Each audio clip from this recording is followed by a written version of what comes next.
اگر میں اس کی مثال دینا چاہوں تو وہ جیسے پاکستان میں فرقہ واریت ہے. فرقہ واریت کے لیے وہ کیا کرتے ہیں کہ ایک کوئی اسپیشل پیج بنتا ہے جو کسی ایک خاص فرقے کے خلاف کوئی پوسٹ کر دیتا ہے, اور پھر اس پہ لوگ آپس میں آ کے لڑنا شروع کرتے ہیں, پھر اشتعال میں آتے ہیں, پھر فتوے لگتے ہیں اور پھر ایک دوسرے کو مارنا شروع کر دیتے ہیں.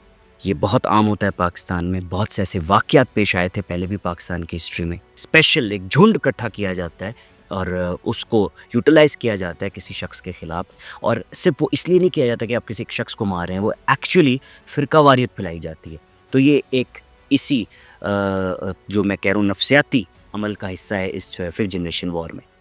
اس کے بعد ایک اور ہم جو تیسرا حصہ ہے اسی ٹاپک کا, اس پہ اگر بات کریں گے تو وہ ہے سائبر حملے اور انٹرنیٹ کی جنگ. آپ نے دیکھا ہے کہ سائبر حملے اور انٹرنیٹ کی جنگ بڑھ رہی ہے. وہ کیسے, اگر ہم اس کے اوپر بات کریں تو یہ ایک بنیادی جز ہے ففتھ جنریشن وارفیئر کا.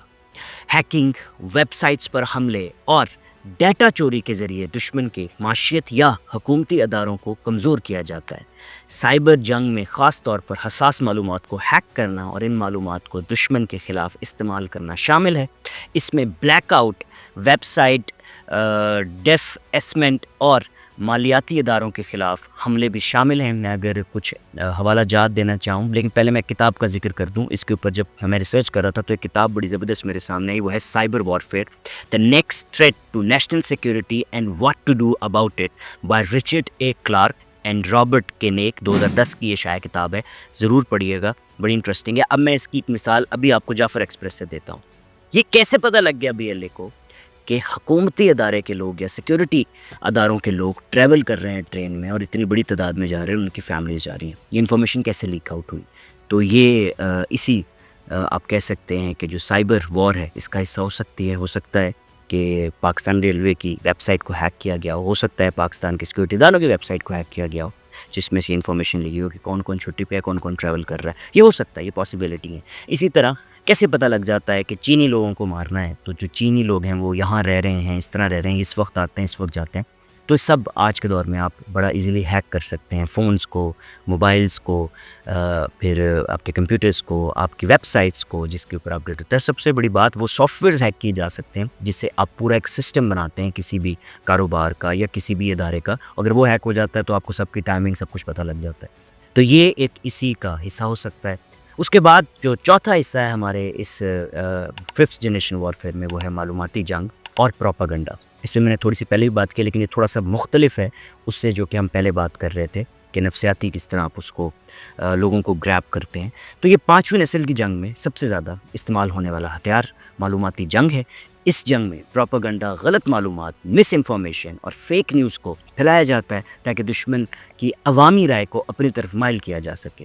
اس میں سوشل میڈیا پلیٹ فارمز جیسے فیس بک, ٹویٹر اور انسٹاگرام, ٹویٹر جو کہ اب ایکس ہے, انسٹاگرام کا بھرپور استعمال کیا جاتا ہے. اطلاعات کی جنگ میں حقیقت سے زیادہ اہم تصور اور رائے ہوتی ہے.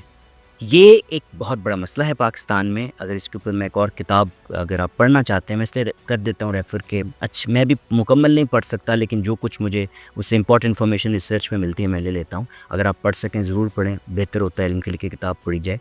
دا nature of war in the information age, David J Lonsdale کی کتاب ہے, اس کو ضرور پڑھیے گا. اب ناظرین اس کے اوپر ہم اگر بات کریں تو یہ آپ نے دیکھا ہوگا کہ سم ٹائم آپ ویوز لینے کے لیے یوٹیوب پہ رانگ جو ہے وہ تھم نیلس لگا دیتے ہیں لوگ.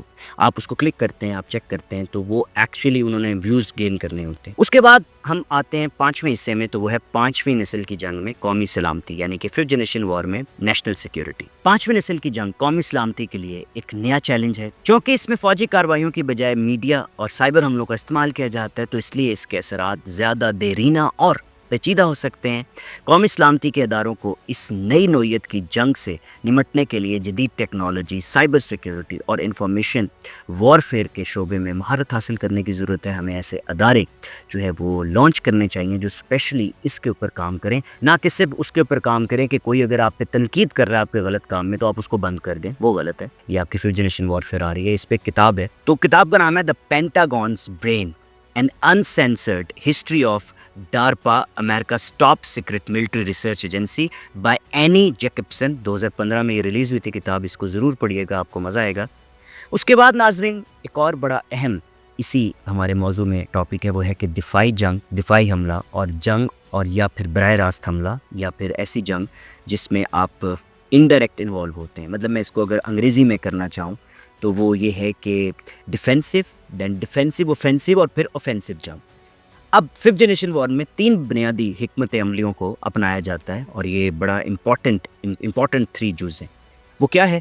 جو دفاعی یا دفاعی حملے آور یا پھر براہ راست حملہ آور اور جنگ پر مبنی ہوتے ہیں. یہ حکمت عملیاں مخصوص حالات کے مطابق استعمال کی جاتی ہیں اور ہر حکمت عملی کا مقصد دشمن کی کمزوریوں کو فائدے میں تبدیل کرنا ہوتا ہے. سب سے پہلے بات کریں گے ڈیفینسو وارفیئر کی، جو کہ دفاعی جنگ ہے. دفاعی جنگ میں آپ اپنے علاقے اور وسائل کو دشمن کے حملوں سے بچانے کے لیے کوششیں کرتے ہیں. اس جنگ کی نوعیت ایسی ہوتی ہے کہ آپ براہ راست حملے کی بجائے دفاعی حکمت عملی اپناتے ہیں تاکہ دشمن کو آپ کے علاقے میں داخل ہونے سے روکا جا سکے. مثال، انڈیا نے نیوکلیر لانچ کیا تو پاکستان نے اس کے جواب میں 1998 میں 28 مئی کو نیوکلیر لانچ کیا. اسی طرح اس میں سائبر دفاع، معلوماتی حربے اور نفسیاتی آپریشنز کا استعمال شامل ہوتا ہے. اب مختلف وار ہے، یہ پہلے اس طرح ہوتی تھی لیکن اب آپ دیکھیں اس میں بھی آپ سمجھ سکتے ہیں کہ نفسیاتی وار ہے کہ آپ نے لوگوں کو ایک سیکیورٹی دیا نا کہ اگر ہمارا دشمن نیوکلیر بن گیا تو ہمیں بھی بننا ہے، سو دیٹ ہم سکون سے رہ سکیں. ناظرین، اس حکمت عملی کا مقصد اپنے دفاعی ڈھانچے کو مضبوط کرنا ہوتا ہے اور دشمن کو دفاعی پوزیشن میں لے آنا ہوتا ہے تاکہ دشمن سمجھ سکے کہ یہ صلاحیت رکھتا ہے اپنے آپ کا دفاع کرنے کی.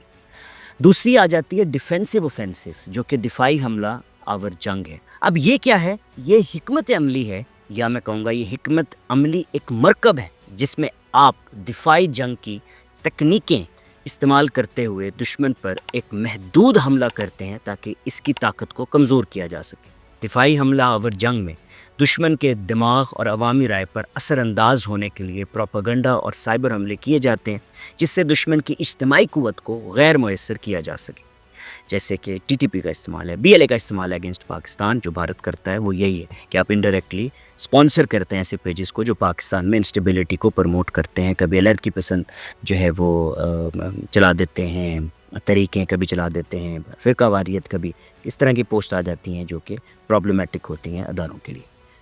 اور تیسرے حصے کی بات کریں جو آخری حصہ ہے وہ ہے ڈائریکٹ اوفینسو وارفیئر. یہ جنگی حکمت عملی انتہائی جارحانہ نوعیت کی ہوتی ہے. اس میں دشمن کے بنیادی ڈھانچے، فوجی تنصیبات اور معاشیت کو نشانہ بنایا جاتا ہے. براہ راست حملہ آور جنگ میں فوجی کارروائیوں کے علاوہ نفسیاتی اور معلوماتی حملے بھی شامل ہوتے ہیں. اس حکمت عملی میں دشمن پر فوری اور فیصلہ کن حملے کیے جاتے ہیں تاکہ دشمن کو جنگ کے میدان میں فوری طور پر شکست دی جا سکے. اور یہ آپ اس کو کہہ سکتے ہیں کہ کائنڈ آف یہ آپ کی جو ایک روایتی وار ہے یہ وہ ہو سکتی ہے.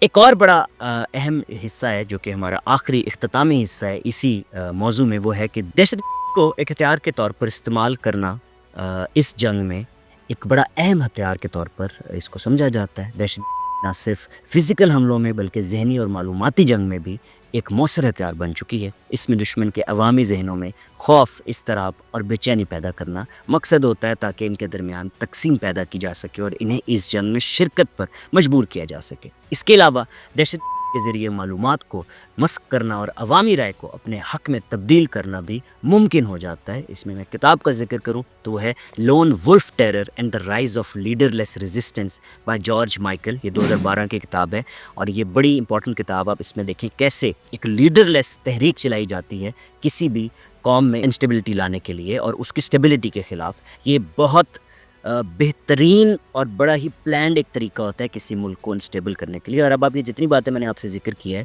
آپ کے ذہن میں بہت سی چیزیں کلیئر ہو رہی ہوں گی ہمارے پاکستان میں جو ہو رہی ہیں یا ہمارے پاکستان کے خلاف جو ہو رہی ہیں. مستقبل کی اگر میں بات کروں تو کیا ہم تیار ہیں اس جنگ کے لیے؟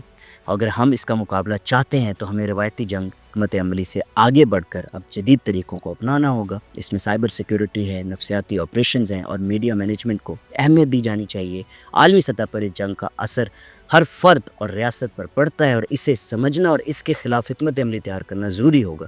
5th جنریشن وارفیئر نے دنیا کے دفاعی اور فوجی نقطہ نظر کو بدل کر رکھ دیا. یہ جنگ اب فزیکل میدان سے باہر نکل کر ذہنوں، معلومات اور ٹیکنالوجی کی دنیا میں منتقل ہو چکی ہے. اس میں کامیابی کا دار و مدار نفسیاتی حکمت عملیوں، سائبر سیکیورٹی اور میڈیا کے ذریعے رائے کو کنٹرول کرنے پر ہے۔ اس نئے جنگی دور میں کامیابی حاصل کرنے کے لیے نئے انداز سے سوچنا پڑے گا اور حکمت عملیوں کو استعمال کرنا ہوگا جو کہ روایتی جنگ میں ہمیں کامیاب بنا سکیں۔ سب سے پہلے ضروری ہے کہ ہمیں اپنے آپ کو ففتھ جنریشن وارفیئر میں بہتر کرنا ہوگا، اس لیے نہیں کہ ہم کوئی اٹیکر قوم بن سکیں یا کوئی جس کو میں کہوں گا انتہا پسند بن سکیں، اس لیے کہ ہم اپنا دفاع بہتر طریقے سے کر سکیں۔ خیر ناظرین، میں امید کرتا ہوں آپ کو یہ بڑا ڈیٹیل ٹاپک سمجھ آیا ہوگا۔ میں نے پوری کوشش کی کہ میں اس پہ کیسے ریسرچ کروں جو آپ کے لیے افیکٹو ہو اور آپ ریلیٹ کر سکیں پاکستان کے ہر اس انسیڈنٹ کو جو کہ ففتھ جنریشن وارفیئر کا حصہ رہیں گے۔ اب آپ نظر دوڑائیں 2000 سے لے کے آج تک کتنے اٹیک ایسے ہوئے ہیں پاکستان میں، کتنی دہشت گردی ہوئی ہے، کتنے ایسے معاملات عجیب و غریب ہوئے ہیں، کتنے کرپشن کے کیسز ہوئے ہیں جو کہ ففتھ جنریشن وارفیئر کا حصہ نظر آتے ہیں۔ آپ نظر دوڑائیں گے تو آپ کو ضرور ایسے واقعات مل جائیں گے۔ بہت شکریہ، اپنا خیال رکھیے گا اور ہمیں دیکھتے رہیں، ہمیں کمنٹ کر کے ضرور بتائیں کہ ہم محنت جو کر رہے ہیں صحیح کر رہے ہیں، غلط کر رہے ہیں یا کیسے کر رہے ہیں، یا ہمیں کیا امپرومنٹس کی ضرورت ہے۔ بہت شکریہ، اپنا خیال رکھیں۔ آپ کا ہوسٹ، آپ کا دوست ڈاکٹر سمر حمدانی۔